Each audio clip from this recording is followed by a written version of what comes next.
Usually the person that starts this off is supposed to tell jokes. I'm not gonna. So without that, I'm gonna bring up the first comedian. He is a dear friend of mine. He has been doing comedy for 7. And I have known him since high school. He's a very, very, very, very funny man. Give a round of applause for Mr. Leo Cardoza. Thank you, Tim. Thank you, Jim. Center and lounge at the end of the universe. So my name is Leal. That's L-E-I-L, like Neil with an L at the beginning, and that is the way that I have to explain myself to every person I meet for my entire life. Most of my introductions go pretty much exactly like this. Hi, I'm Leal. Neil? No, Leal. Leo? No, Leal. Bill? Okay. If you're not gonna try, then I'm gonna leave. And then I finally explain, I'm like, Leal, L-E-I-L, like Neil with an L at the beginning. And they're like, that's such an interesting name, where does that name come from? And I'm like, thank God you asked, because I haven't gotten to tell this story yet today. So here's the story, because you guys are interested. My parents had actually picked a different name for me. It was L-E-A-L, which is an English name that means loyal and faithful, which it turns out would have been a great name for me. The problem is, my parents are hippies, and just for context, so everybody's on the same page, because I know that word means different things to different people. What I mean when I say my parents are hippies is I've seen them both nude multiple times over the course of my life.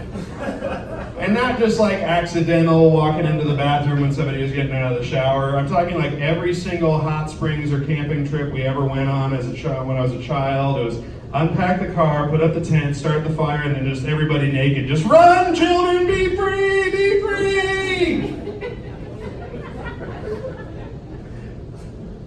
And you're thinking, well, at least your father's not an artist who painted a nude portrait of your mother and then hung it in your home. Except, I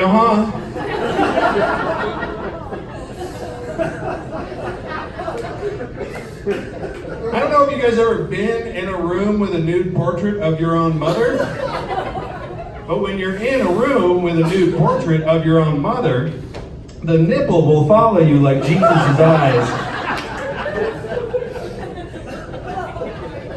My parents' naked bodies are the wallpaper to my nightmares. Okay,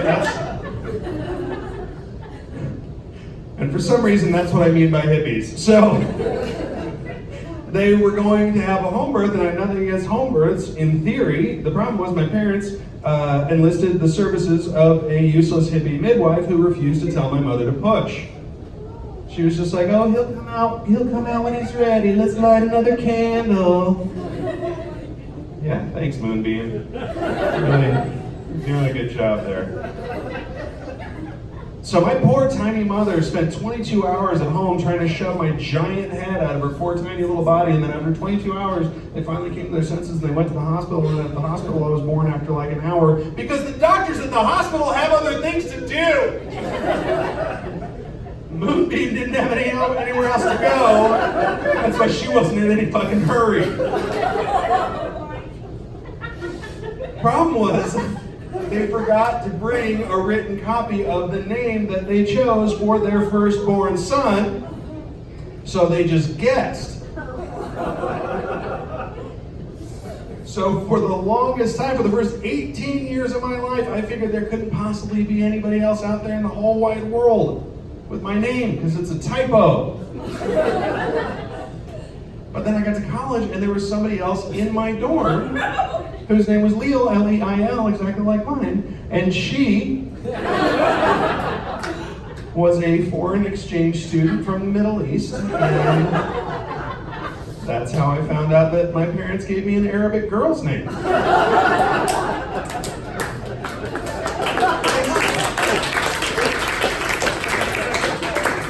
Thanks, Mom and Dad. I didn't need any help not making friends.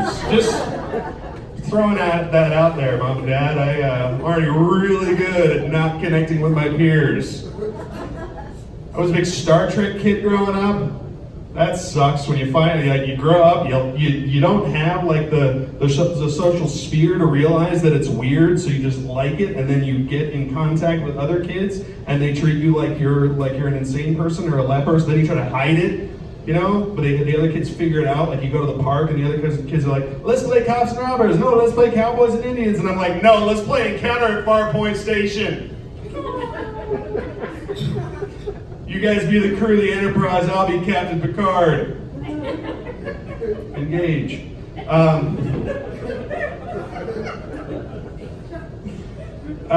So that's the problem. That's the whole thing with my name. That's pretty much the whole story. I was trying to remember if I forgot any of the story, but I didn't. That's the whole story. I was reading a thing about the most expensive coffee in the world. This stuff called Cope Luwak. Has anybody else heard of this stuff? Okay, a couple people. So I'm not making this up. You're my verifiers. It's the most expensive coffee in the world. It's like $100 a pound. It's called Cope Luwak. It comes from the Java Islands. Cope is the local word for coffee. Luwak is the name of this animal that lives on the coffee plantations, right? It's like a tree-dwelling cat marsupial thing or something. And the reason that the coffee is named after the animal is because the first step in the processing of the coffee is it has to go through the animal's digestive system. Right? So they eat it and then they poop it and then hopefully they wash it and then they sell that for like $100 a pound. So I had questions. First of all, I found out there are people boycotting it now because there's like cruel treatment of the animals because they're keeping them in cages and forcing them to eat coffee cherries and then harvest their coffee poop. So people are like boycotting on animal rights grounds. I thought we could just boycott on its poop grounds. Like, I'm pro animal rights, but that shouldn't even have to enter into the conversation, really. But I was thinking about it, and I was just like, who is the cheap asshole coffee plantation owner who's like out surveying his property one day, and he sees a little, what is it? Turd full of coffee beans. That's still good. Somebody wash that, please. I got an idea. It did give me an idea, though, and I think I figured out a way I can sell corn for $100 a pound. So it's a good idea.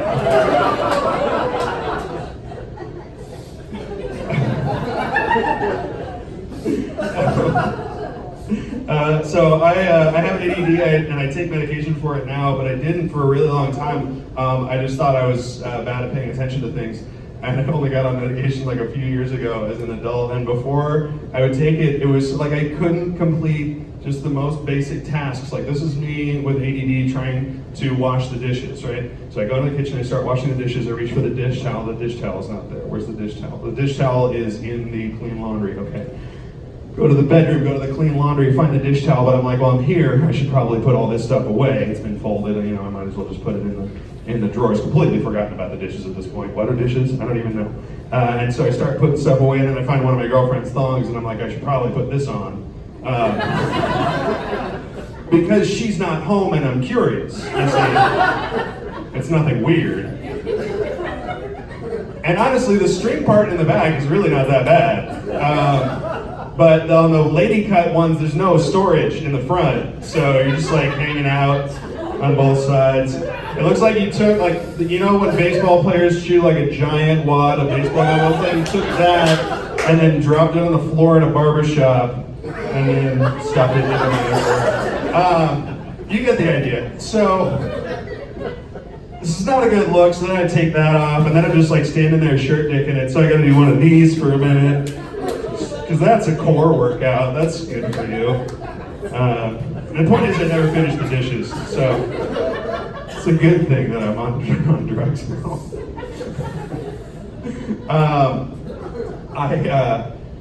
I do have a girlfriend, no big deal. Been dating for about a year and a half. It's really nice. I love her very much. You know, there were good things about being single. I kind of realized that I needed to do some work on me.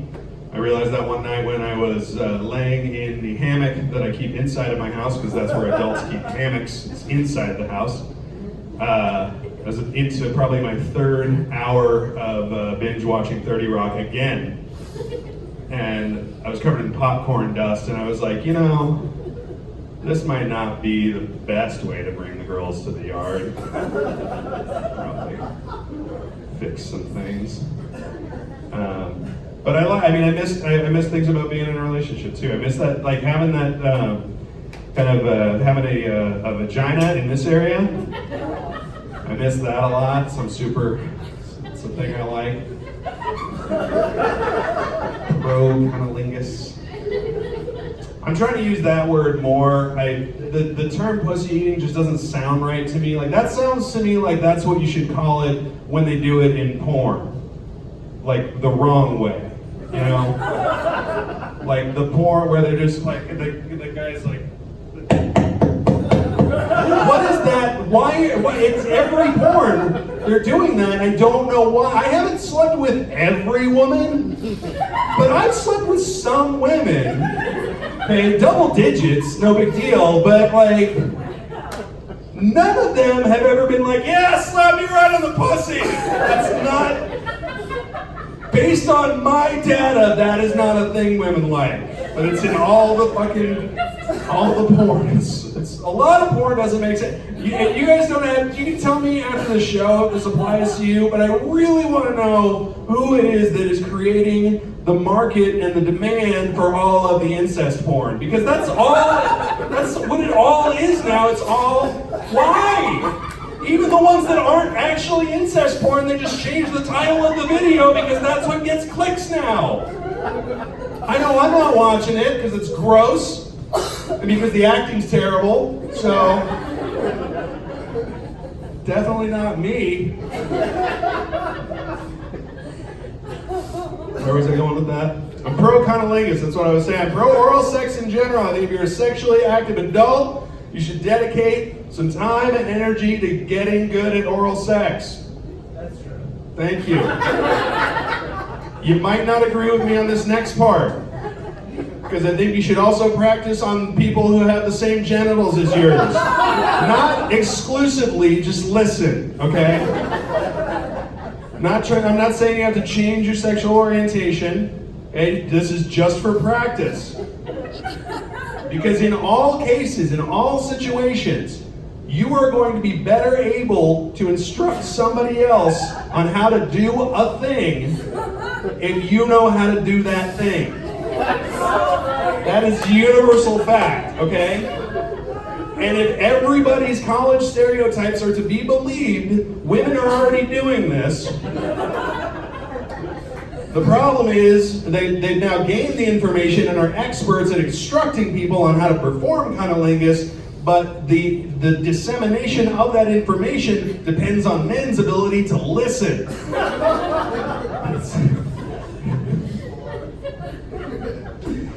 I'm just saying, if you want to get better blowjobs, suck a dick once in a while.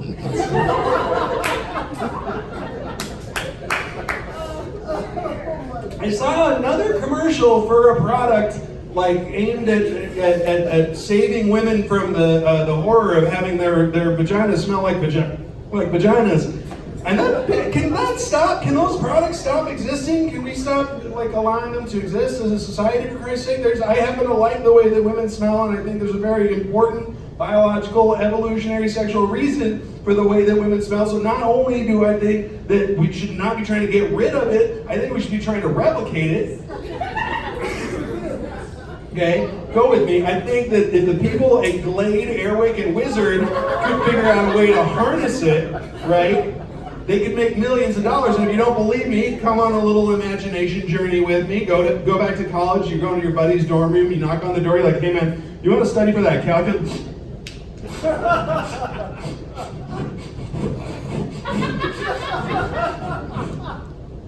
Dude, did you just get laid right now? No man, Glade plug-in. Yeah. Stays fresh for 7 days.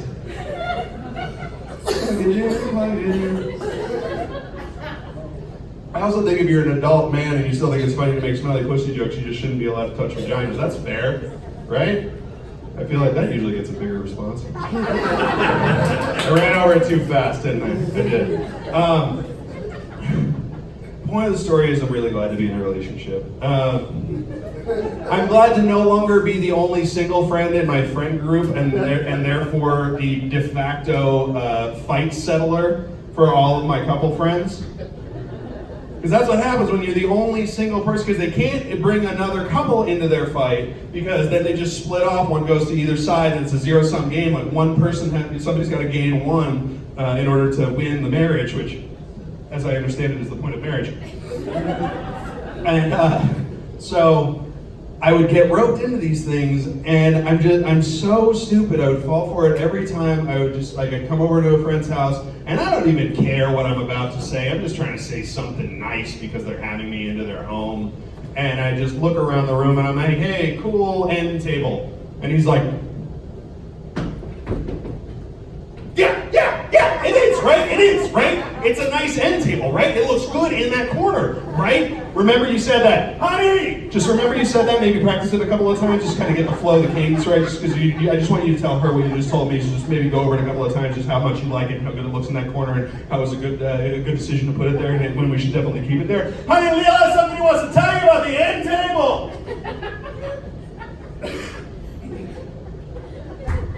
And then she comes into the room and does the universal body language for not impressed with what's about to happen. That kind of...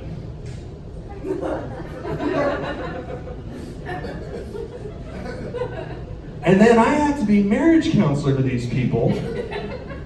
I have to be like, okay, Jessica, what Michael's trying to say is that he often feels insecure about the decor in the house because he feels like he's not contributing, so he wants to kind of have more of a voice with you when you guys are making decisions together as a couple on how you're going to decorate your collective space. Now, Michael, what Jessica is trying to say is that you literally picked that end table up for free from the side of the road, and maybe this isn't the hill you should die on.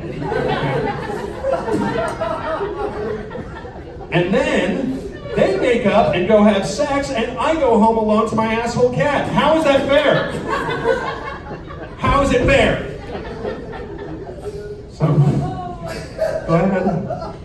glad to be in a relationship. I'm glad to not have to deal with internet dating anymore.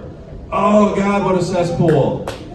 Just a horrible, internet dating is like a job interview where you don't know what the job is, whether or not you're qualified, what the job pays, or the hours are, or if you even want the job, or whether the last person who had that job completely fucked everything up. Tinder is the worst one. For guys, it's mostly just fake profiles trying to steal your credit card information. It's like walking into a room full of 100 women, and every single one of them immediately walks up to you and it's just like, hey big boy, do you want to enter your credit card information now to see my vagina? No, I do not. Thank you. For ladies, as I understand it, it's worse. I think for ladies it's usually something more like,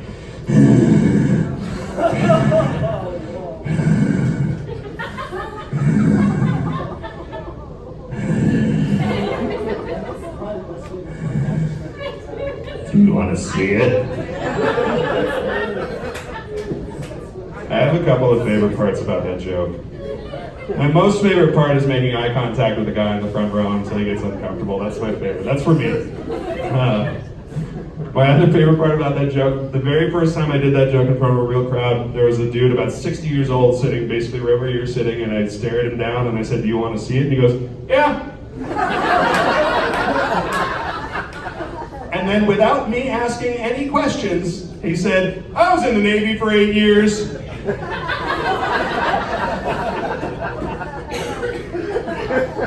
I don't know what that is. I don't know what that means. The thing that kind of bums me out about that joke, though, is a female comic friend of mine had to point out to me, is that there's a little inaccuracy there, because in the joke, I asked permission before sending the picture. Yeah, not how it happens, ladies, is it? Yeah. Guys, if your friends are doing that, tell them to stop. I assume everybody in this room is cool and not a rape person. Don't send pictures of your penis to people who don't want to see it, okay? And here, I've got because the obvious response to that, the obvious question is, well, what if I don't know? Here's a test. It is 100% foolproof. You can write it down if you need to. If you don't know whether or not somebody wants to see a picture of your penis, they don't. That's it. That's the whole test. Okay? Because I'm not saying don't send pictures of your penis to people who want to see pictures of your penis. Absolutely send pictures of your penis to people who want to see it. It's a nice thing to do. Okay? But don't be boring. Okay? Don't just send a boner picture. Everybody's seen a boner. Everybody knows about angles. Oh, but put it down here and put it really close, it makes it look huge. Yeah, we all know, okay? Everybody knows that trick. Okay, be creative. Get like a Sharpie marker and draw a face and arms on it, and then like draw your balls up to look like luggage and get a little backdrop behind it and make it look like it's hitchhiking across the American Southwest. Or if you're good at at making tiny costumes and you're good with Photoshop, you could like make costumes for it and stage it to reenact iconic scenes from famous movies, you know? Crouching Tiger, Hidden Penis, Penis and Loathing in Las Vegas, American Penis in London. These are just some ideas. You guys can do it, make it your own. However, you know, it's your art. I'm not here to tell you what to do.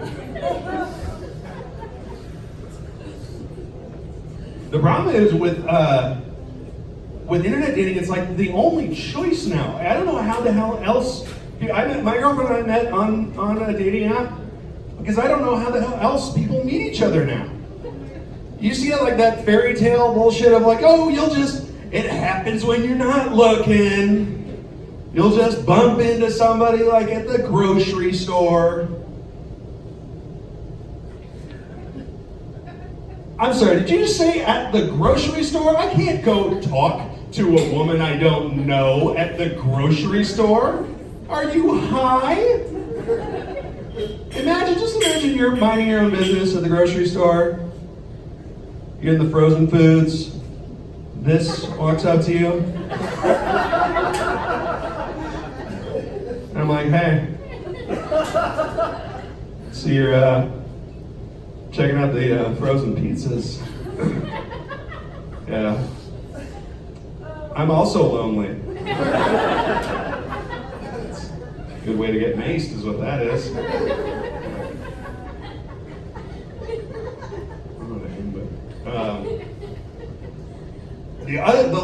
The other thing, I'd be terrified to get back into dating right now because from what I hear, everybody's eating butt now. Like that just became a thing in the last year and a half apparently. Because last time I was on the market, it was a very specialized thing that you talked about way down the road. And now apparently that's first date conversation, and I don't need that in my life.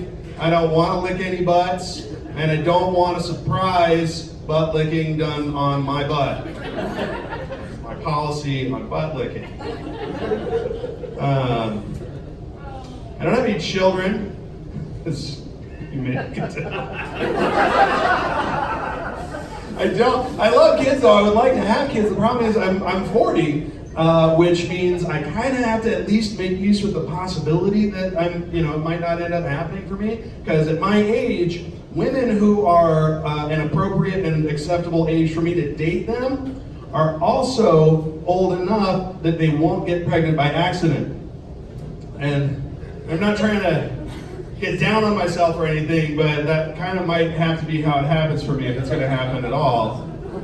Because the alternative is a woman has to choose to have a child with me. Okay, so she's got to look at this, right? I look like a junior high school history teacher who's trying too hard to be cool on the first day of class. Like, hey kids, I know history's pretty boring, but when you think about it, the Habsburgs are really just like the Kardashians.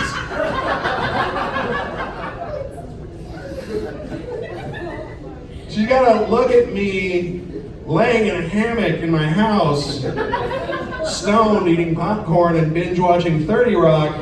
Gotta look at all that whole picture and be like, yeah, I want to make more of that guy. So we'll see. I got into a fight with somebody on the internet recently, and this is how it went down. So it started off with one of those like conversation starter posts that was like, there'll be ones that like top books for a desert island, or if you could only have one meal for the rest of blah blah blah. But this one said, you're trapped in a burning library. What book do you choose to take with you as you're running out? I'm like, motherfucker, there are more copies of books. I'm just getting out of the library. You didn't specify Library of Congress, it's just a regular library, which means there's more copies of all of these books. But then, of course, this lady replies, the Bible. And I'm like, shut up, Karen, okay?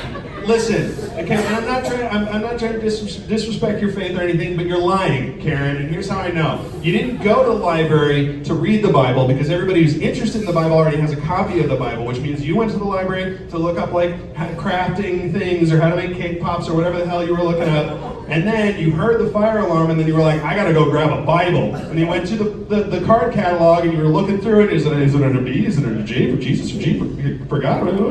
And then you went and you found the Bible and you grabbed it, you took it off the shelf just so you could run out of a burning building holding a copy of the Bible so you could tell that story every church event for the rest of your life until you die. I see you, Karen.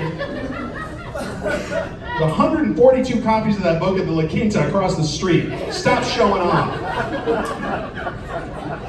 So I was giving Karen a piece of my mind, and some other guy chimed in, and I can't remember the rest of the conversation because I just got really derailed when he called me a social justice warrior, like as an insult, and I can't understand the idea of using that as an insult because it's, first of all, it's got warrior right there in the name. Like, everything is more awesome when you put warrior at the end of, like, an American Ninja sounds cool. American Ninja Warrior, fucking yeah! Yes! And so, I started, like, imagining this guy's voice in my head. And just hear, like, you social justice warriors, like, all you want is social justice. Like, you just want everything to be fair, right? Well, guess what, Snowflake? The world ain't fair, all right? World ain't never been fair, world ain't never gonna be fair. So where does it say that the world's supposed to be fair, right? And where does it say that, like, we hold these truths to be self-evident, that all people are created equal and they're endowed by their creator with certain inalienable rights, and among those rights are life, liberty, and the pursuit of happiness. Where's that even written? All right, thank you very much, you guys. I'm gonna